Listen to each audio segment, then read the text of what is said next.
There is an animal sleeping at the foot of your bed right now, or curled up on your couch, or waiting by the door with a patience that borders on devotion.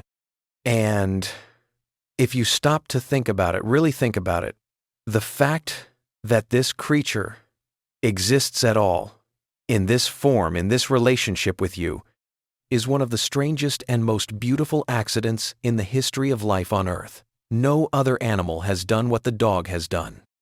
No other creature has crossed from the wild into the human world so completely, so willingly, and with such apparent joy. Cats tolerate us. Horses work for us.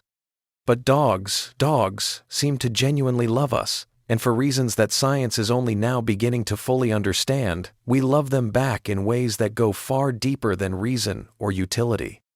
This is the story of how that happened.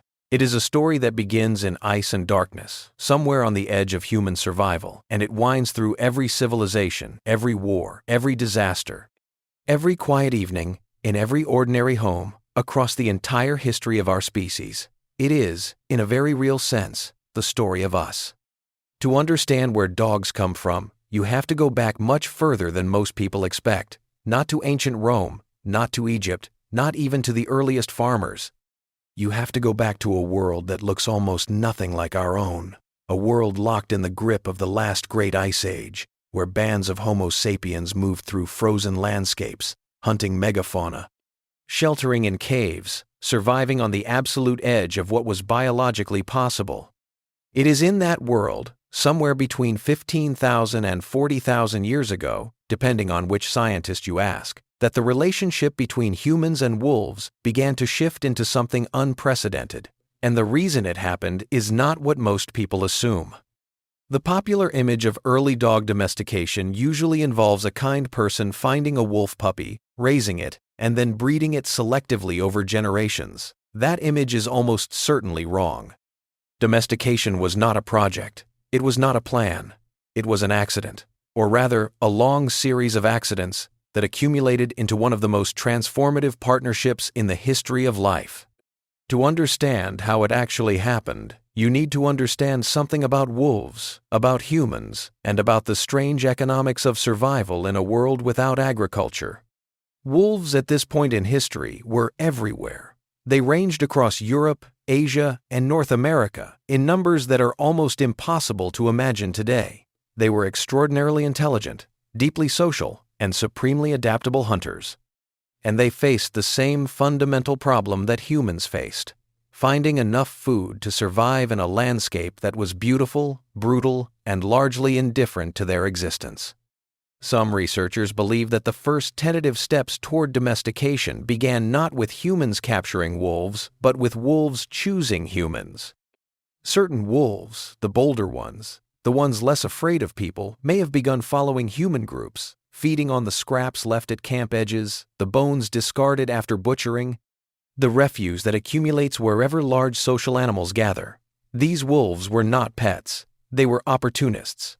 But in choosing to tolerate human proximity, they were making a selection that would, over thousands of generations, reshape them entirely.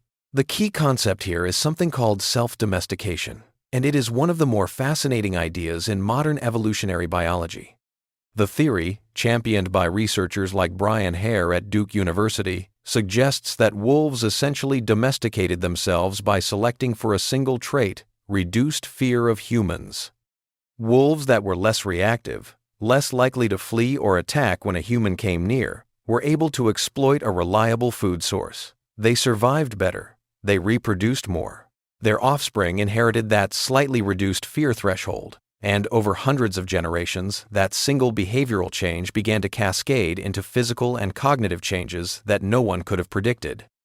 This is the same process selection for reduced fear that underlies the famous Russian fox experiment, where foxes selectively bred only for tameness began, within just a few decades, to exhibit floppy ears, spotted coats, and a suite of puppyish behaviors that no one had selected for explicitly. The body and behavior of a domestic animal are deeply entangled in ways that still surprise us. But self-domestication was only part of the story. Humans, at some point, began to recognize the value of these semi-tame wolves and to actively encourage the relationship. Perhaps the earliest proto-dogs served as alarm systems. their acute hearing detecting threats in the darkness that human senses could not. Perhaps they helped on hunts, their speed and stamina flushing prey that humans could then intercept. Perhaps the relationship was simply emotional, the warmth of a furry body on a cold night, the comfort of something alive and present in a world that was frequently terrifying. Whatever the specific mechanisms, the partnership deepened, and with it, the selection pressure on proto-dogs intensified. Humans were now an active evolutionary force, favoring animals that were useful, loyal, and capable of understanding human intent in ways that wild wolves simply could not. The genetic evidence for this story is both compelling and complicated.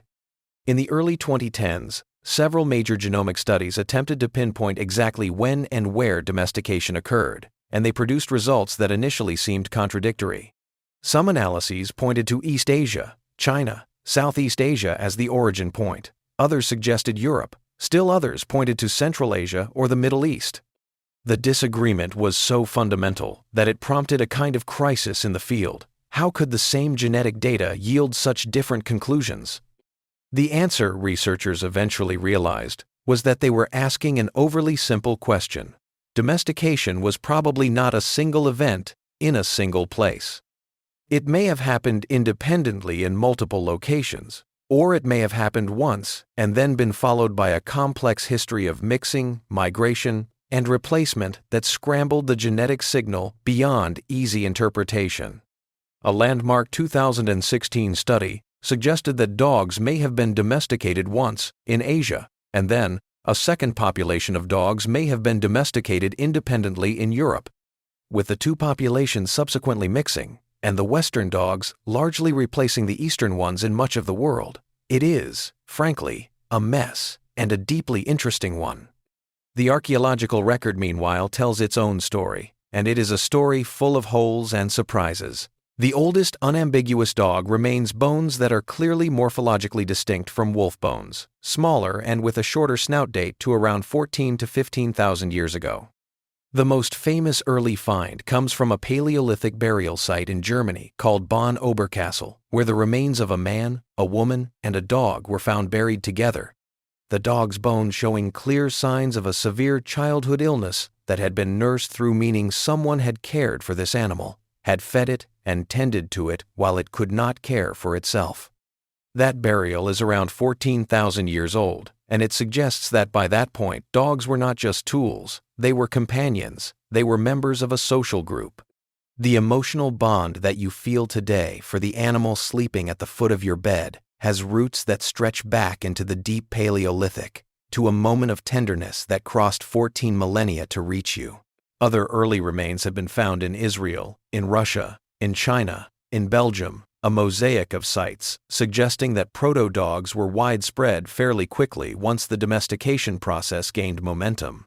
One of the most striking finds is the Goyet dog, discovered in a cave in Belgium, which may be as old as 31 to 36,000 years, though its classification as a true dog rather than a large wolf is still debated. What is not debated is that by around 10,000 years ago, as the Ice Age ended and the great shift to agriculture began, dogs were clearly present across Eurasia and were already beginning to diversify, their physical forms adapting to different human cultures and different ecological roles. The transition from a world of hunters to a world of farmers changed everything about the human-dog relationship. Suddenly, there were new jobs to be done. Livestock needed to be guarded and herded. Settlements needed to be protected. Grain stores attracted rats, and dogs could help control them. The variety of work expanded, and so did the variety of dogs.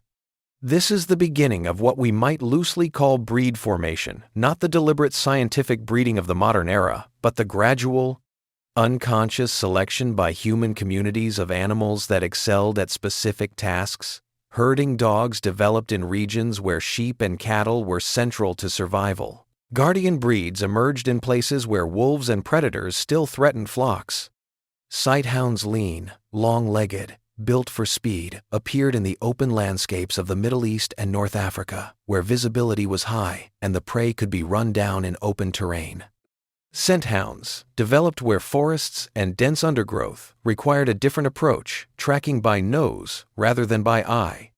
What is remarkable about this process is how quickly it produced visible physical change.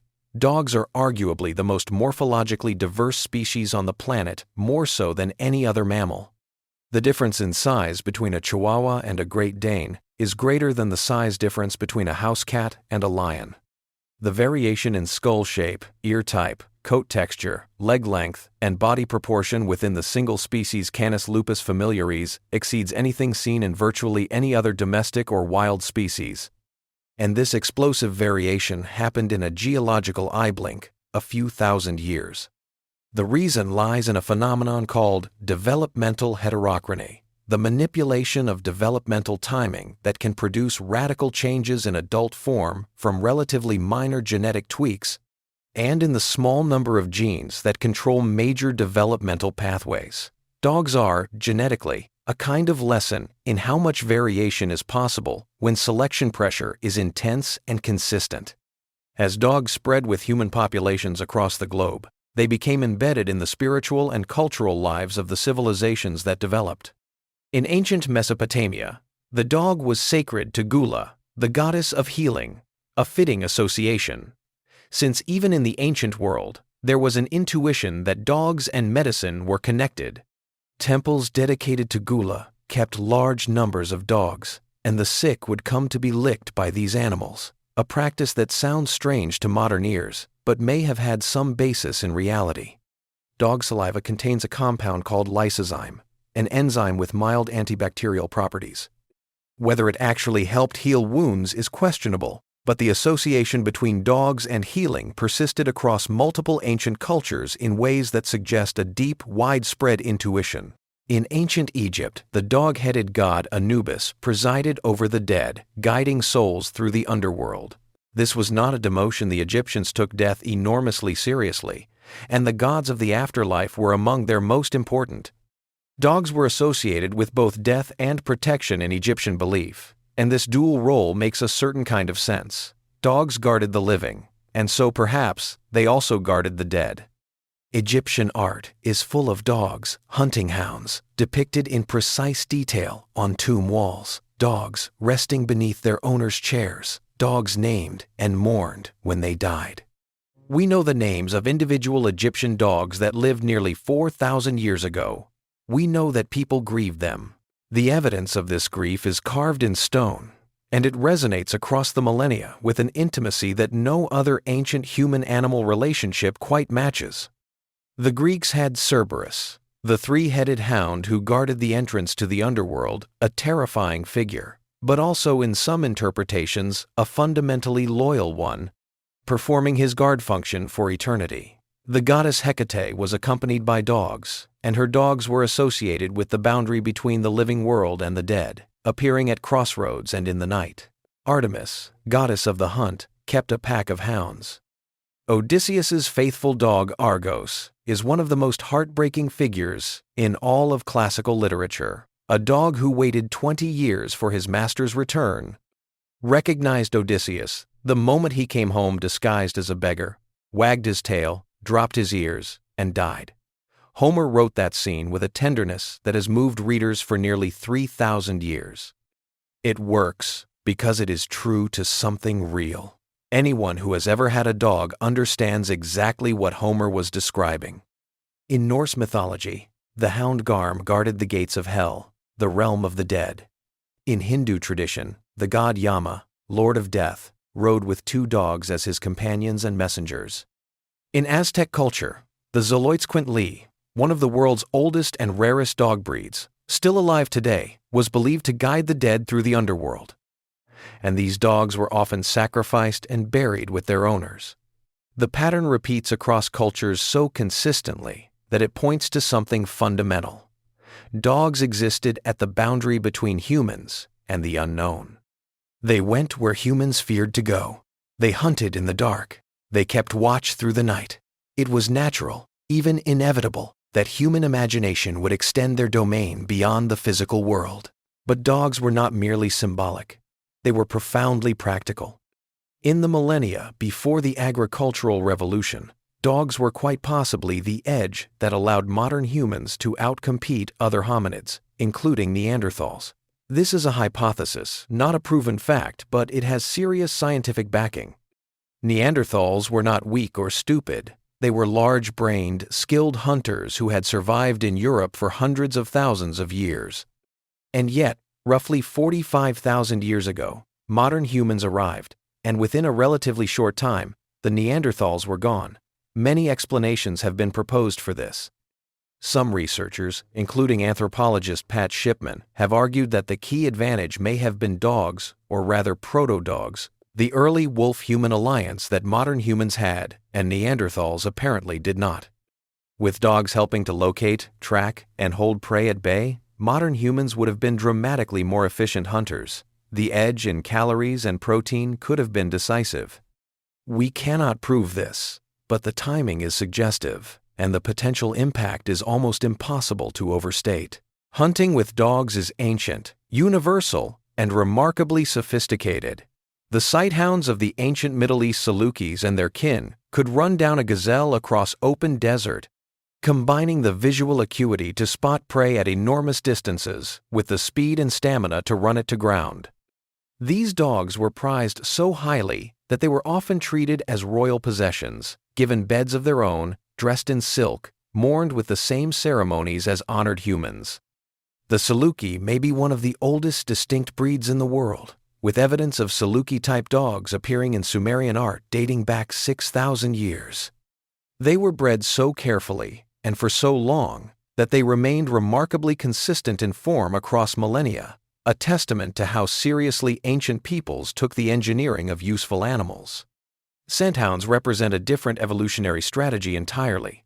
Where the sighthound's weapon is speed and vision, the scenthound's weapon is a nose of almost supernatural sensitivity. A dog's sense of smell is estimated to be anywhere from 10,000 to 100,000 times more acute than a human's. This staggering differential is not just a matter of having more olfactory receptor cells, though dogs do have roughly 300 million compared to the human 6 million.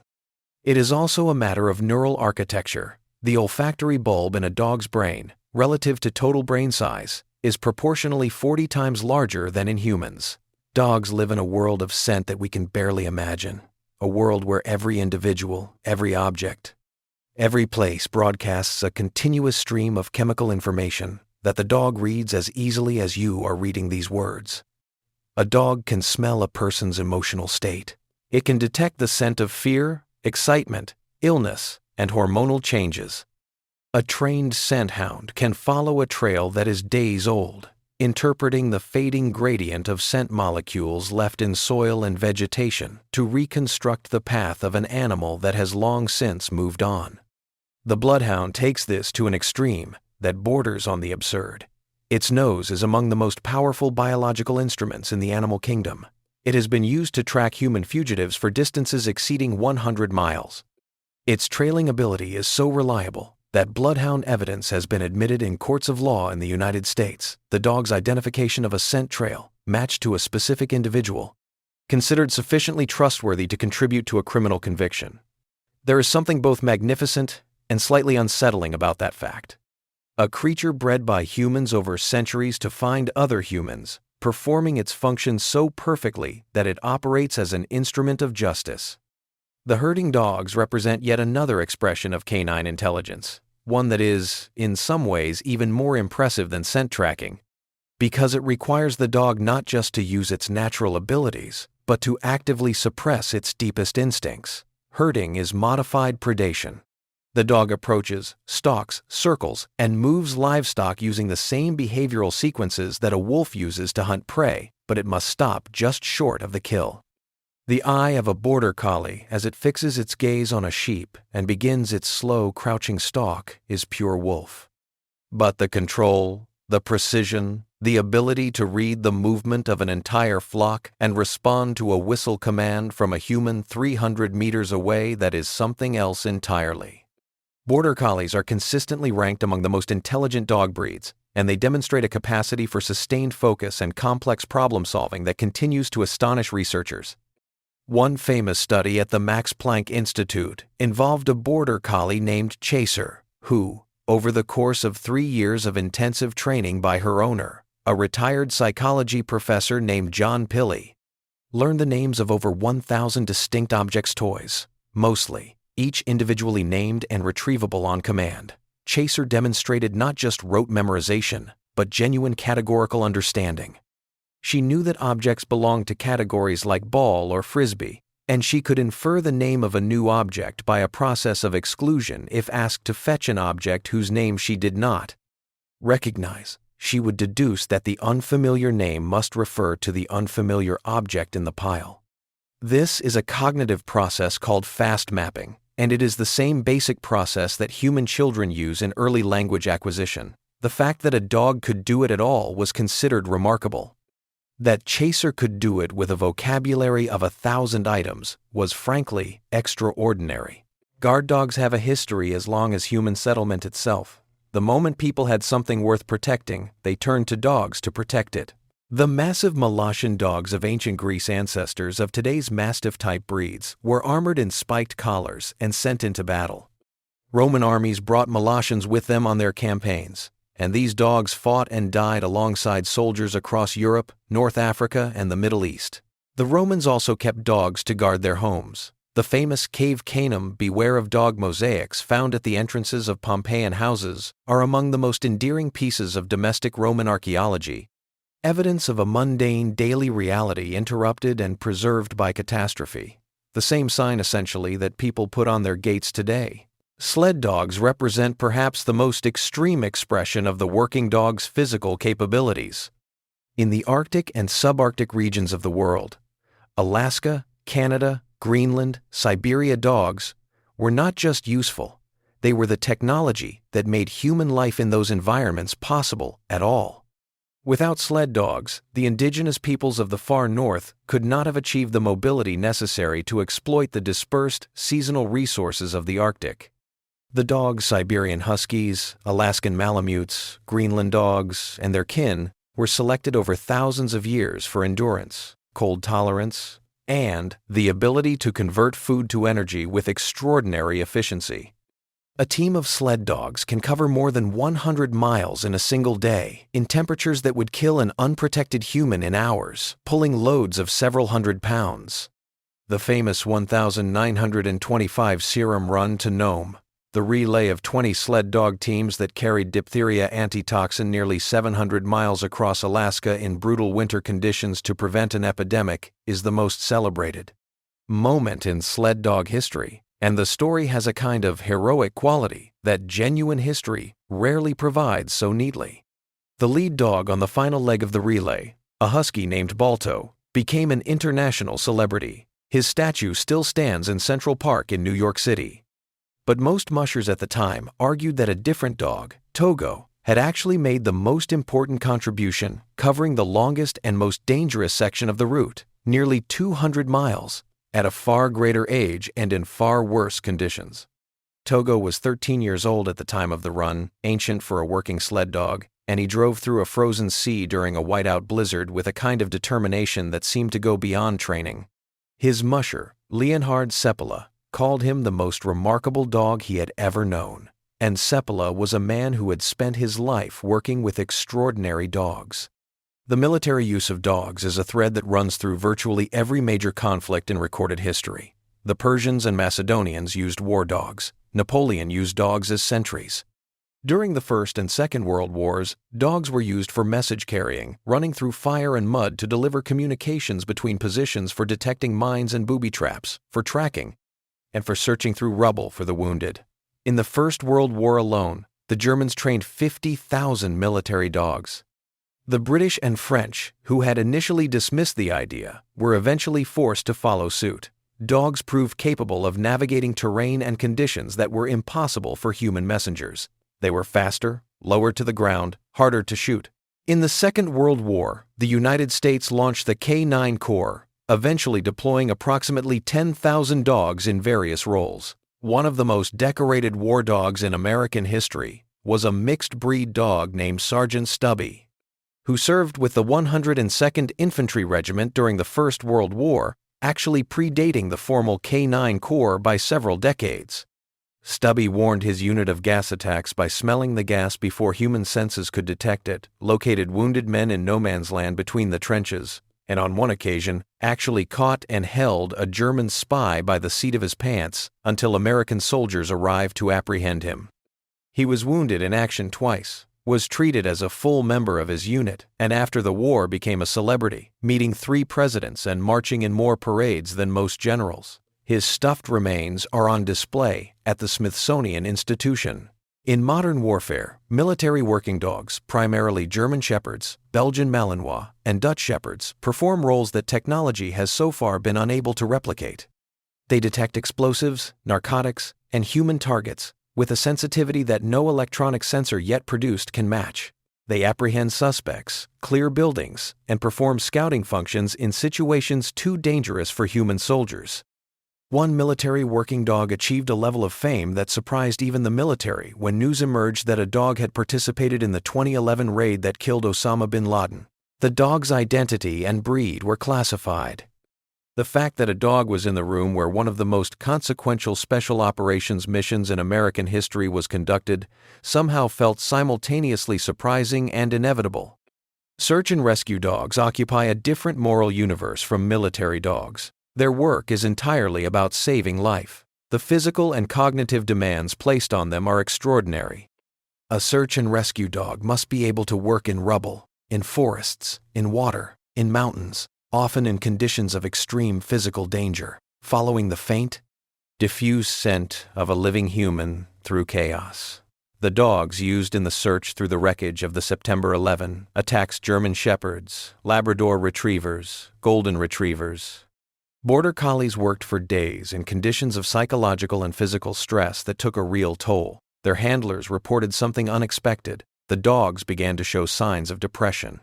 They were trained to find living people, and they were finding almost no one alive.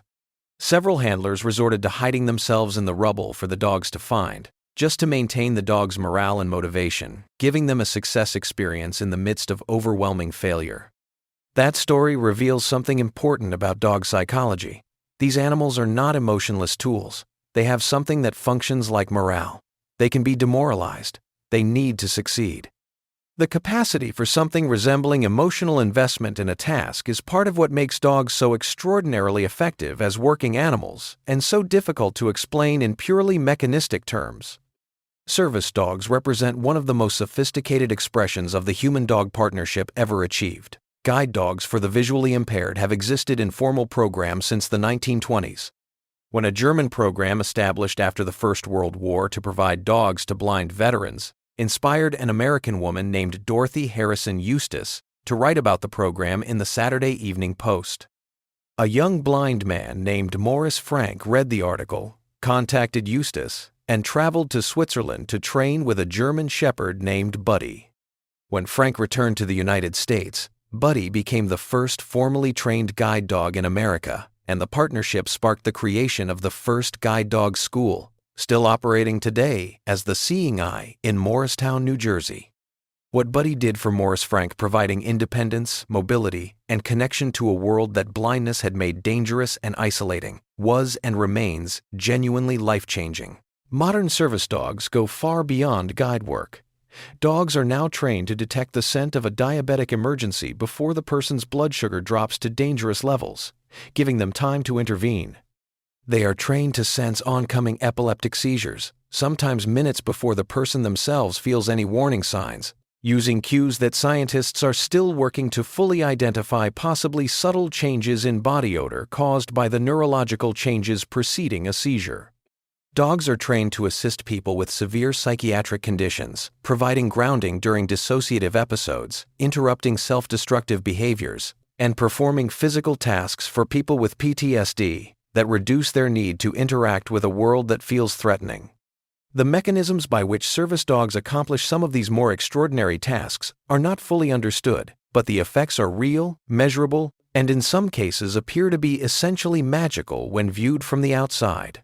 Therapy dogs are distinct from service dogs. They are not trained to perform specific tasks for individuals with disabilities, but instead provide comfort and emotional support to a variety of people in institutional settings. Hospitals, nursing homes, schools, courthouses, and disaster relief sites all use therapy dogs.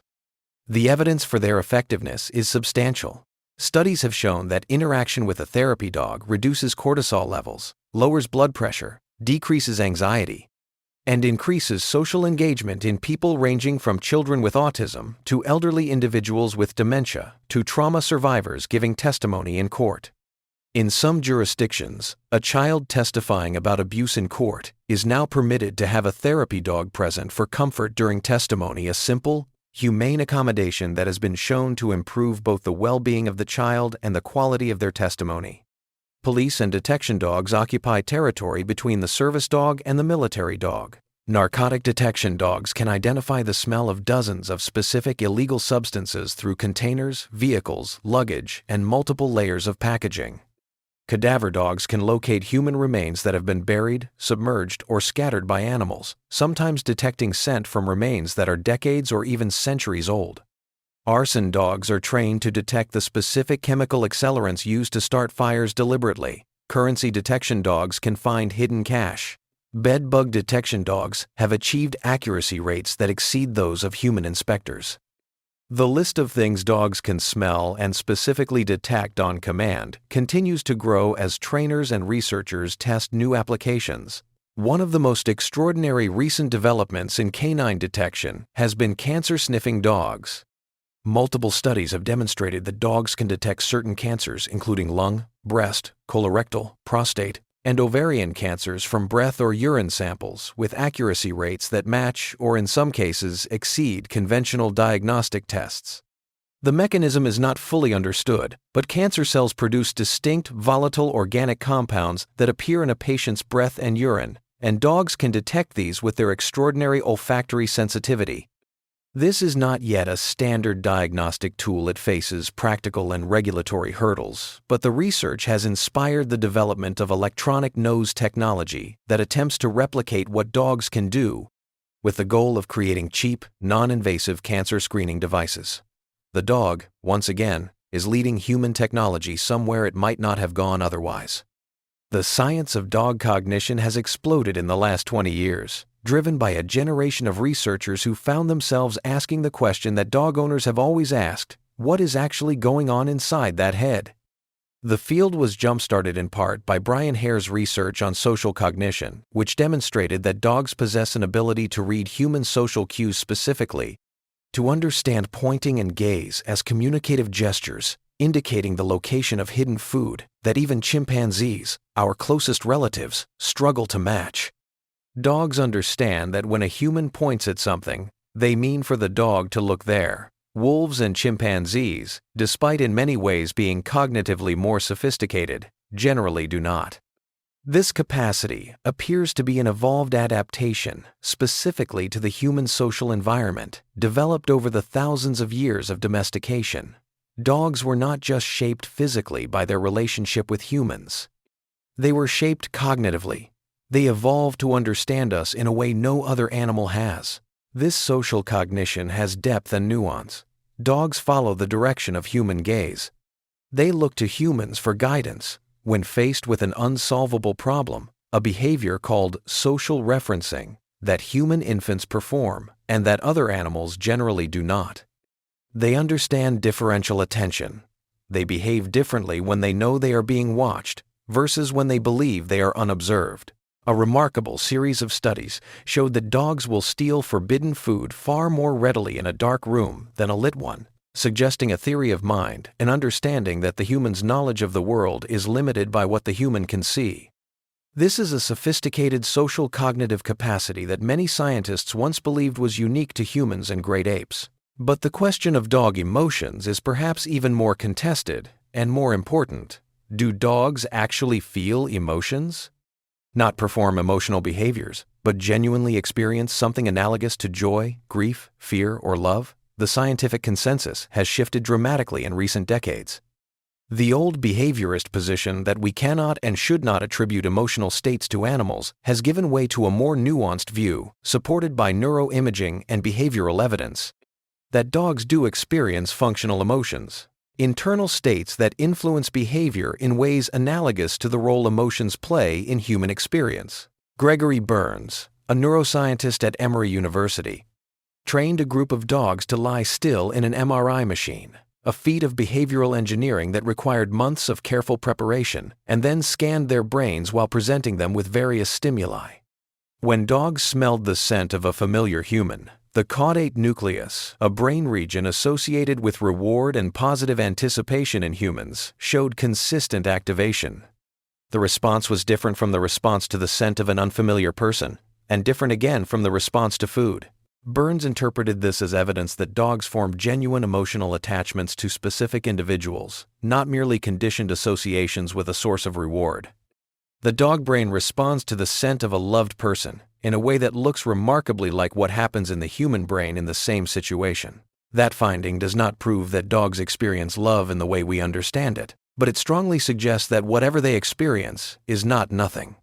Dog communication is a language of its own, complex, nuanced, and operating simultaneously across multiple channels.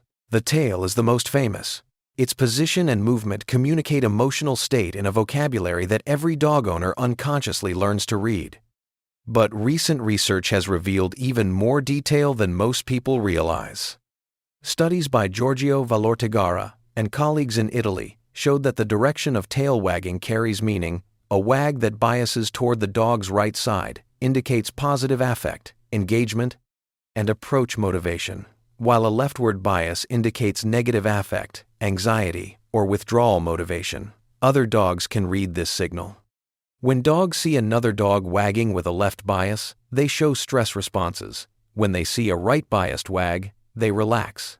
The mechanism reflects the lateralization of the brain, the left brain, which controls the right side of the body, handles approach behaviors, while the right brain handles withdrawal. But the practical point is that tail wagging is not simply "dog is happy." It is a structured signal with directionality and valence. The other channels of dog communication are equally sophisticated. Ear position, body posture, facial expression, the direction and duration of gaze, vocalization, and scent marking all carry information. The play bow, that familiar gesture where a dog drops its front end while keeping its rear in the air, is one of the most precisely defined communicative signals in the animal kingdom. It invariably means what follows is play, not aggression, regardless of how it looks. Dogs use it before play fighting, before chasing, before any interaction that might otherwise be misinterpreted. It is a meta-communicative signal, a communication about communication, and its universal and consistent use in dogs suggests a depth of social sophistication that we are still fully appreciating. Barking deserves special attention because it is the most distinctly domestic of dog behaviors. Wolves bark, but only rarely and in specific contexts. They rely primarily on howling, growling, and whimpering to communicate. Dogs, by contrast, bark constantly, in a dizzying variety of contexts, and with what appears to be intentional communicative function. Research by Sophia Yin and others has shown that different types of barks carry distinct acoustic properties that humans can interpret with surprising accuracy. We can reliably distinguish a bark of fear from a bark of play, from a bark of bark at a stranger, even when we have never heard that particular dog before. More remarkably, dogs modulate their barking in response to context. They bark differently depending on who or what they are addressing, and in ways that appear to vary with the communicative goal. Barking may have evolved specifically in the context of dog-human communication, a kind of acoustic bridge between the dog's vocal repertoire and the human preference for vocal communication. The anatomical architecture of dogs is a study in adaptive versatility. The skeleton is fundamentally lupine. The basic structure is wolf, modified by thousands of years of selective pressure into forms that range from the exaggerated to the extreme. The skull shows the most dramatic variation, from the long, narrow skull of the greyhound to the dramatically foreshortened, rounded skull of the bulldog. The range of cranial morphology within a single species is genuinely remarkable. These changes are not merely cosmetic. The shortened skull of brachycephalic breeds, bulldogs, pugs, French bulldogs, Boston Terriers creates a cascade of anatomical problems that the veterinary community has increasingly been raising the alarm about. A skull bred down to achieve a specific visual appearance may result in airways too narrow to breathe comfortably, a condition called brachycephalic obstructive airway syndrome, which ranges from mildly inconvenient to life-threatening. This is one of the genuine ethical crisis points in modern dog breeding, and we will return to it. The coat is another area of extraordinary variation. Dogs have evolved or been bred to express every conceivable configuration of fur: long and flowing, short and tight, curly, straight, wire-haired, hairless, single-coated and double-coated, white, black, brown, spotted, merle, brindle, and every combination thereof. These coats serve functional purposes. The thick double coat of a husky provides thermal insulation in Arctic temperatures, while the tight, water-resistant coat of a Labrador Retriever allows it to plunge into cold water repeatedly without becoming dangerously chilled. But many modern coat variations were selected purely for aesthetic reasons, and some, like the extraordinary flowing coat of an Afghan hound or the dreadlock-like cords of a Puli, are feats of ornamental extravagance that would be a liability in the natural world. The history of formal breed development is much shorter than most people assume. The idea of a breed, a population of dogs with a defined and documented pedigree, bred to a written standard, with a breed club and a registry, is largely a Victorian invention. The English Kennel Club, the first formal dog registry in the world, was founded in 1873. The American Kennel Club followed in 1884. Before that, the concept of a breed existed informally. People knew a greyhound when they saw one, and they knew that greyhounds bred true to type, but there was no formal apparatus of registration, documentation, or standardization. The creation of that apparatus in the Victorian era was partly a reflection of the broader Victorian enthusiasm for classification and order, and partly a consequence of the dog show, a competitive spectacle that seems almost Victorian in its essential character: elaborate, hierarchical, aesthetically obsessed, and intensely serious about something that outsiders often find bewildering. The dog show was a mixed blessing for canine diversity. On one hand, it preserved and celebrated breeds that might otherwise have disappeared as their original working functions became obsolete. On the other hand, the emphasis on visual conformity to a standard judging dogs by how they look rather than how they perform created selection pressure toward extremes of type that have in some cases damaged the health of the animals involved. The show bulldog is a case in point. The breed has been pushed toward shorter and shorter snouts, wider and wider chests, and more extreme skin folds over a century of show breeding, to the point where most modern bulldogs cannot breed naturally, cannot give birth without veterinary intervention, and cannot breathe as well as their ancestors could. The same concerns apply to Cavalier King Charles Spaniels, which are prone to a painful neurological condition caused by a skull too small for the brain it contains, and to German Shepherds, whose dramatically sloped hindquarters in show lines are associated with severe hip and spine problems. This is not a condemnation of all dog breeding. Most breeders are deeply dedicated to the welfare of their animals, but it is an honest acknowledgement of what can go wrong when aesthetic standards are pursued without sufficient attention to functional health. The veterinary community, welfare organizations, and a growing number of breeders themselves are increasingly pushing back against the most extreme conformations, advocating for health testing, the use of open stud books to increase genetic diversity, and the reform of breed standards to prioritize function over form. The most famous individual breeds each carry fascinating histories. The Labrador Retriever, consistently the most popular dog in the United States and many other countries for decades running, did not come from Labrador. It came from Newfoundland. The breed's ancestors were working water dogs used by fishermen in the province of Newfoundland to haul in fishing lines and retrieve fish that fell off hooks. These dogs were brought to England in the early 19th century by visiting fishermen and aristocrats who recognized their exceptional qualities, and they were developed and refined in England into the breed we know today, which then spread worldwide. The name Labrador seems to have attached itself to the breed in England, possibly through confusion with the nearby Labrador coast, and stuck.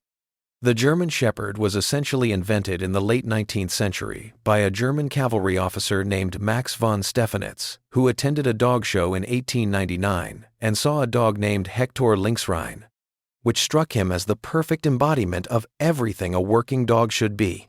He purchased the dog, renamed him Horan von Grafrath, and founded the Verein für Deutsche Schäferhunde, the Society for German Shepherd Dogs, with Horan as the foundation sire of the new breed.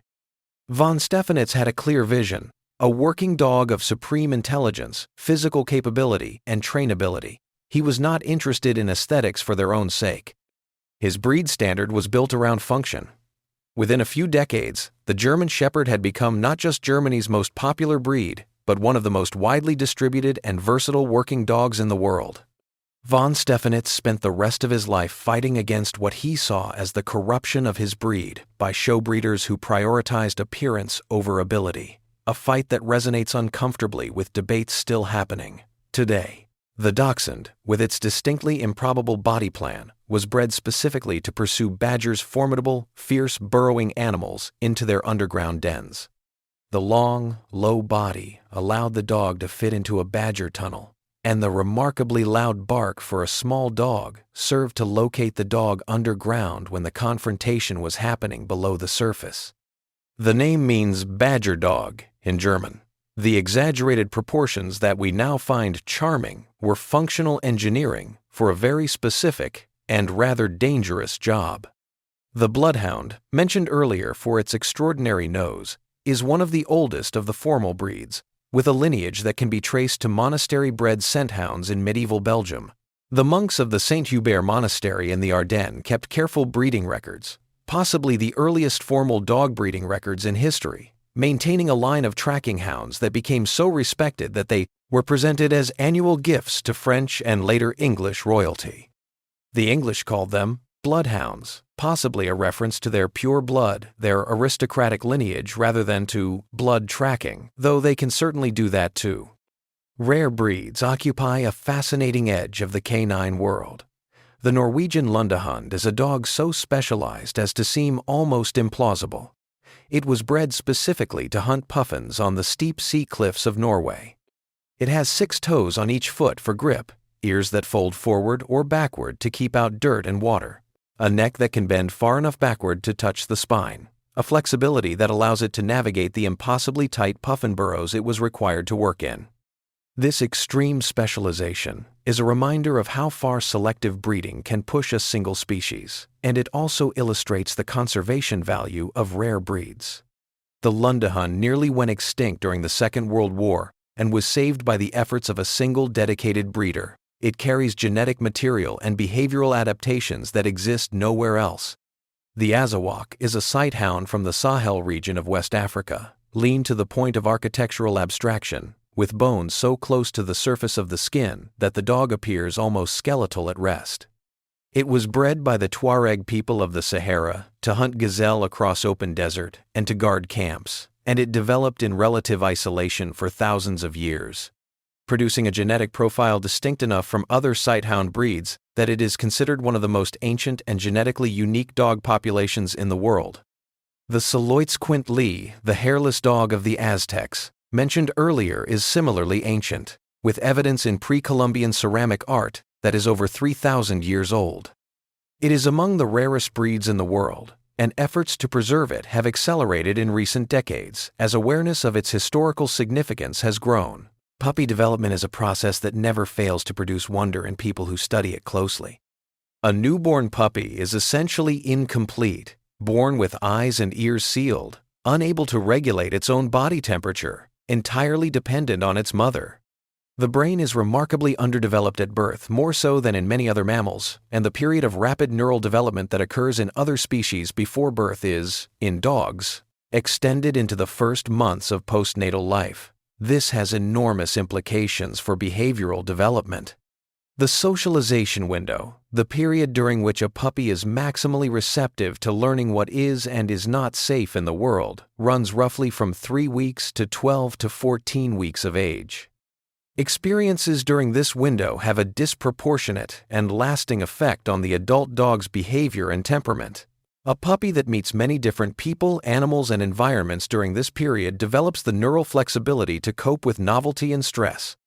A puppy that is isolated during this window may emerge with a fearfulness and reactivity that no amount of later training can fully correct. This sensitivity of the developmental window is one reason that the source of a puppy matters so profoundly. Puppies from puppy mills, large-scale commercial breeding operations that prioritize quantity over welfare, are frequently pulled from their mothers too early, housed in isolation with little socialization, and sold to pet stores at exactly the age when their socialization window is closing. The behavioral legacy of that early deprivation can follow them for life. It is one of the strongest arguments against purchasing puppies from commercial sources rather than from reputable breeders who are invested in their animals' early socialization. Training and learning in dogs operate on the same basic principles of operant conditioning that apply to all mammals. But dogs bring to the learning process a set of cognitive and social predispositions that make them uniquely effective learners in human contexts. The shift in the last 3 decades, from punishment-based to reward-based training methods, is not merely a fashion. It reflects a genuine scientific understanding of how learning works and how stress affects the brain. A dog trained primarily through punishment learns to avoid punishment. It may become cautious, inhibited, and unreliable under novel conditions.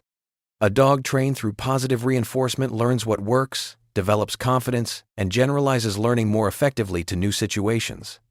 The science is now unambiguous on this point, and the training community has, with some notable pockets of resistance, largely moved in the direction the evidence points. What is fascinating about dog training is how much it reveals about the bidirectional nature of the human-dog relationship.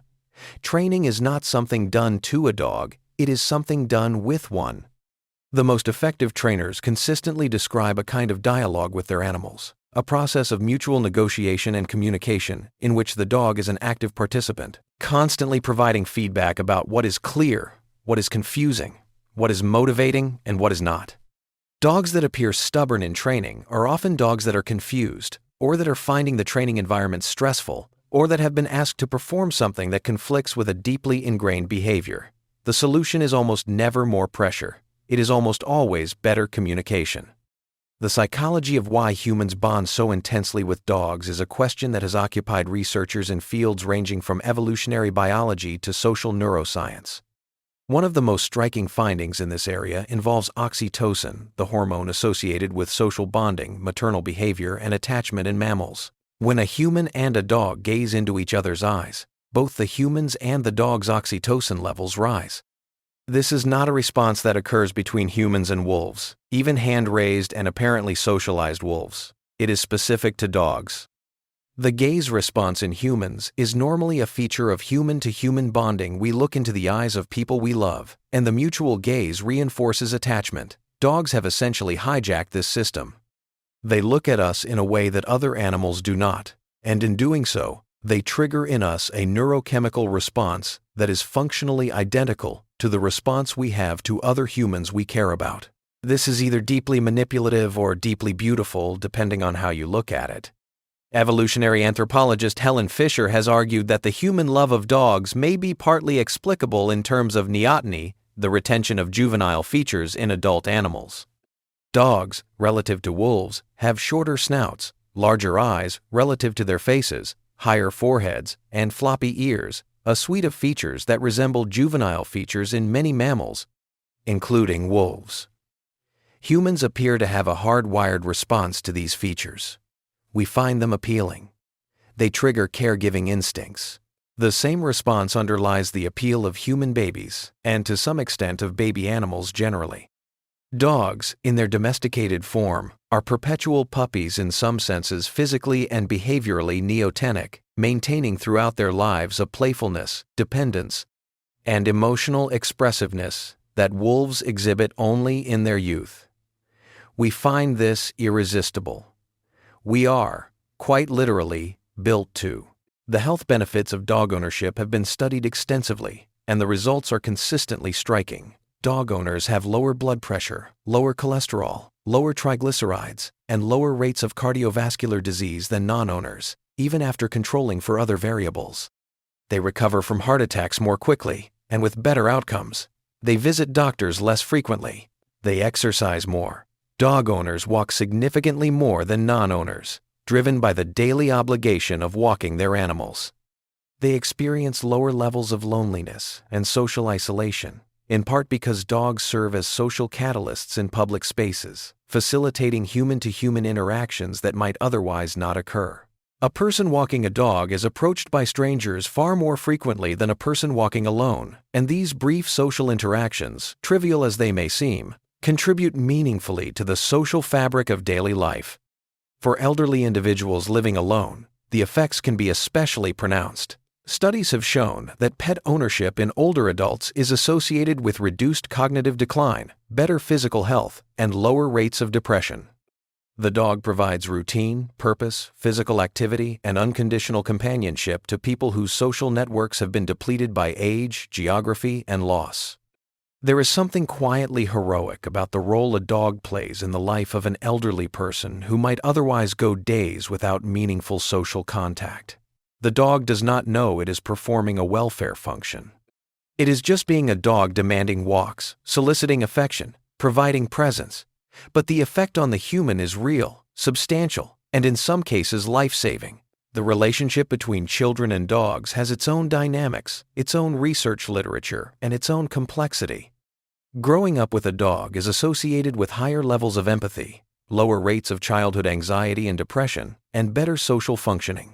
Exposure to dogs in early childhood is associated with lower rates of allergies and asthma, apparently because the diverse microbial environment that comes with a dog helps to develop a more robust immune system, the so-called hygiene hypothesis. Dogs can help children with autism develop social skills, reduce anxiety, and improve communication. The presence of a family dog is associated with better immune response, more time spent outdoors, more physical activity, and a kind of embodied education and care and responsibility that is difficult to acquire any other way. Dogs in film, literature, and popular culture reflect and reinforce the depth of the human-canine bond in ways that are sometimes sincere and sometimes commercially exploitative, and often both simultaneously. The literary tradition of dog stories runs from Homer's Argos through White Fang and The Call of the Wild to Lassie, Old Yeller, Marley and Me, and hundreds of other works that draw on the emotional power of the dog-human relationship to move audiences in ways that often surprise even their authors. Jack London understood that the dog story was a way of talking about loyalty, wildness, civilization, and the nature of the relationship between humans and the natural world, in ways that reached readers who might be resistant to those themes in other forms. The dog is a vehicle for human feeling, a projection screen onto which we cast our deepest anxieties and most tender hopes. Film has given us some of the most memorable animal performances in the history of cinema. Rin Tin Tin, a German Shepherd puppy rescued from a bombed-out kennel in France during the First World War by an American soldier named Lee Duncan, became one of the biggest stars of early Hollywood. Appearing in dozens of films and reportedly receiving more fan mail than any human actor of the era, Duncan believed that Rin Tin Tin had saved Warner Brothers. From bankruptcy, the dog's films were reliably profitable at a time when the studio desperately needed reliable profits. The dog became a symbol of something in the American cultural imagination, and the Rin Tin Tin bloodline has been maintained by dedicated breeders ever since, a living connection to a moment in film history. Lassie, the rough collie, who became one of the most recognized fictional animals in history, was created as a character in a 1938 short story by Eric Knight, adapted into a novel, and then into a film franchise and television series that ran for nearly 2 decades. The original screen Lassie was a male dog named Pal, purchased for $10 and eventually earning a salary that exceeded most human actors of the era. The tension between the rough collie's elegant, aristocratic appearance and Lassie's reliably heroic, down-to-earth character was part of the appeal. Here was a dog of apparent nobility, performing acts of extraordinary courage and loyalty that put humans to shame. Every Lassie since Pal has been one of his descendants, a lineage maintained with the same seriousness as any royal dynasty. The ethical questions surrounding modern dog breeding and ownership are real, difficult, and sometimes painful to engage with. The genetic bottlenecks created by the closed stud book system, in which only registered purebred dogs can contribute to a breed's gene pool, have resulted in levels of inbreeding in some breeds that are genuinely alarming. The average coefficient of inbreeding in many popular breeds exceeds the level at which significant deleterious effects in human populations would trigger serious concern. Genetic diseases that are rare in mixed-breed dogs, hip dysplasia, progressive retinal atrophy, dilated cardiomyopathy, degenerative myelopathy occur at elevated rates in purebred dogs because the genetic variants responsible have become concentrated in small, isolated gene pools. The dogs pay the price for this in pain, shortened lives, and compromised welfare. The solution is not to abandon all selective breeding. Breeds represent real genetic and behavioral diversity that has value and that should be preserved. The solution involves reform, opening stud books to allow outcrossing with unrelated dogs, making health testing mandatory rather than voluntary, reforming breed standards that prioritize extreme conformations, and shifting the culture of breeding toward health and function rather than ribbon-winning appearance. Progress is being made in some breeds faster than others, driven by the combination of veterinary science, advocacy, and the genuine love that most breeders have for their animals. The question of the stray and feral dog population adds another layer of ethical complexity. There are an estimated 600 million dogs in the world, and roughly 3/4 of them, 400 to 500 million animals, are free-ranging. Strays, feral dogs, and semi-wild village dogs that live in and around human settlements but are not owned in the Western sense. These dogs are genetically the closest to the ancestral domestic dog. They have not been subjected to the intense, recent selective pressure of formal breed development. In developing countries, they play complex roles in human communities, serving as informal garbage disposal systems, alarm systems, and in some places as food. They are the dogs that history forgot in the narrative of the cherished companion animal, and their welfare is a massive, largely unaddressed global challenge. The science of canine genetics is advancing faster than almost anyone anticipated just a decade ago. The sequencing of the dog genome in 2005 opened a window into canine biology that researchers are still climbing through. The dog genome is in some ways more useful for understanding mammalian genetics than the human genome, because the same genetic architecture that makes dogs susceptible to certain diseases turns out to illuminate the same diseases in humans. Dogs get cancers, heart diseases, epilepsies, autoimmune disorders, and psychiatric conditions that are strikingly similar to human versions of those conditions, and the genetic basis for the canine versions is often easier to identify because of the reduced genetic diversity within breeds. The dog is, among other things, one of the most valuable models for human medicine, an irony that the first people to keep dogs as companions could never have imagined. Canine behavioral genetics, the study of how genetics influences personality and behavior in dogs, is in its early stages but already producing fascinating results. Research has identified genetic variants associated with trainability, fearfulness, aggression, and various specific behaviors like circling, digging, and noise sensitivity. A landmark 2022 study published in Cell analyzed data from approximately 2,000 dogs and found that breed explains only about 9% of behavioral variation in individual dogs, far less than most people assume. The genetic contribution to behavior is real, but is substantially outweighed by individual variation and environmental experience. This matters for how we think about breeds. A breed predicts certain average tendencies, but any individual dog may deviate substantially from those tendencies, and judging an individual animal based on its breed is statistically unreliable.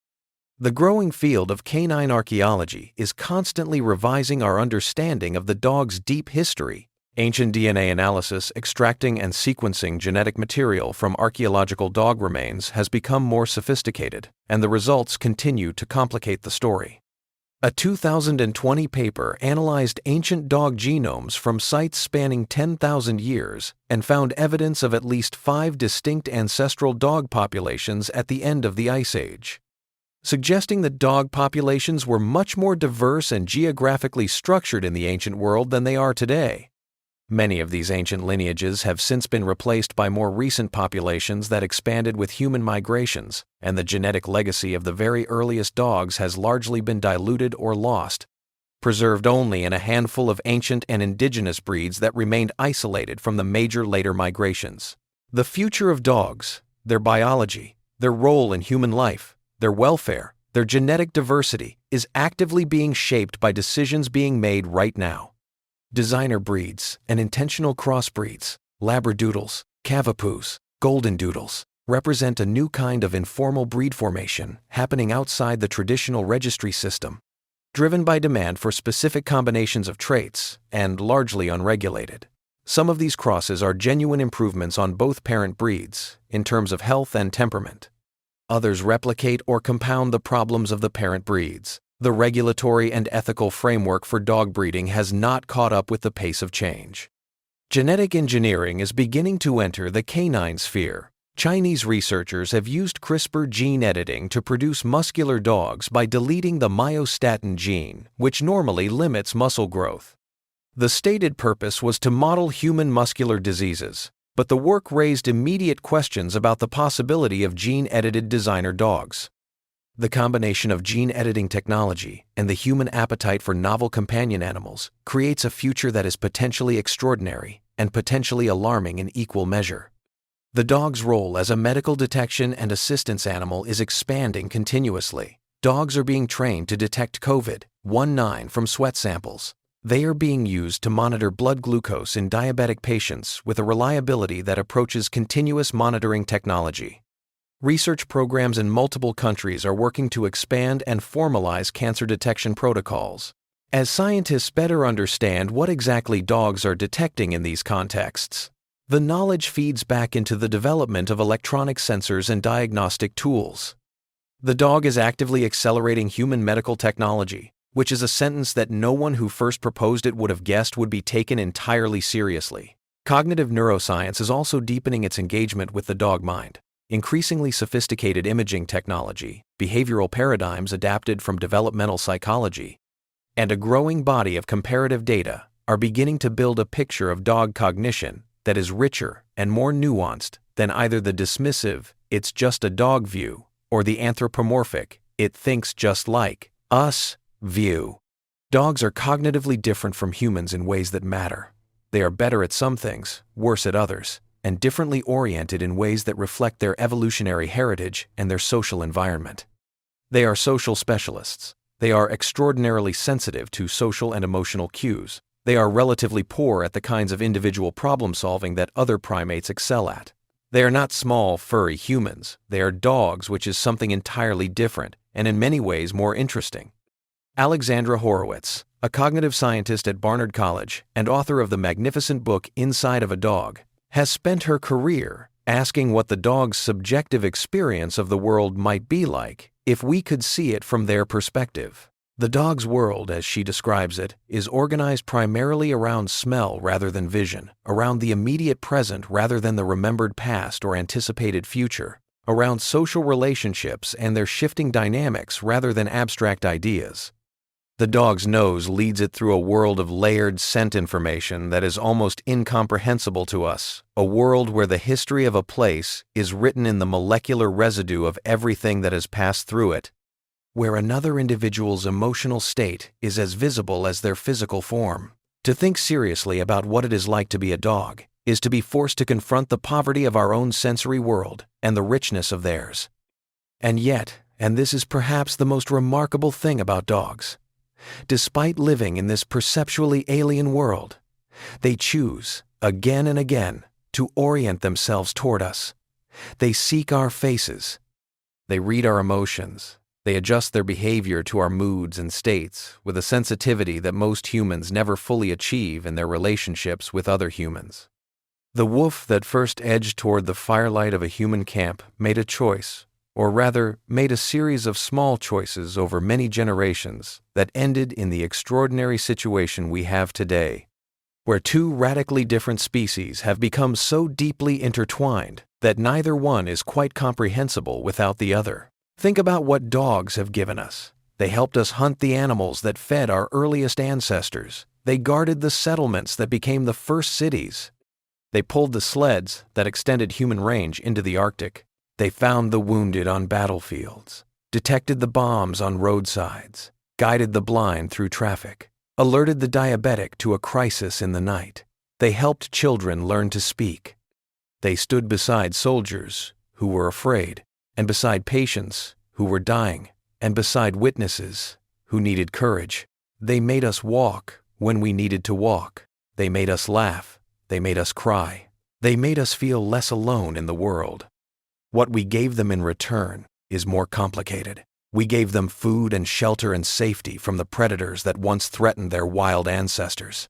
We gave them an ecological niche so successful that the domestic dog is one of the most numerous large mammals on the planet.